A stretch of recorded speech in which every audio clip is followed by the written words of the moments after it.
Mayong buntag mga higala, mga kaigsuunan kong mga bisdak dinhi sa Cebu, sa Visayas ug sa Mindanao. Mayong buntag kaninyo ug maayong bagong tuig. Na ako'y mga pangutana sa inyo karon.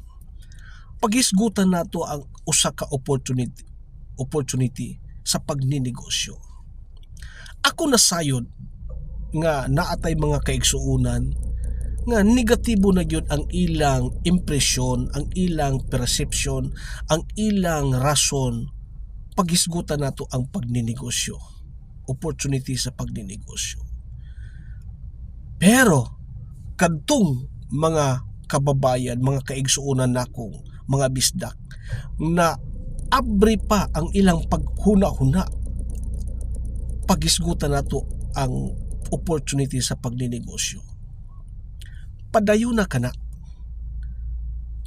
kana mga igsuon ko, kay ugma damlag inyong masugatan, inyong mahimamat gihapon ang opportunity sa pagninegosyo nga maoy magdala kaninyo sa kalampusan sa inyong mga damgo.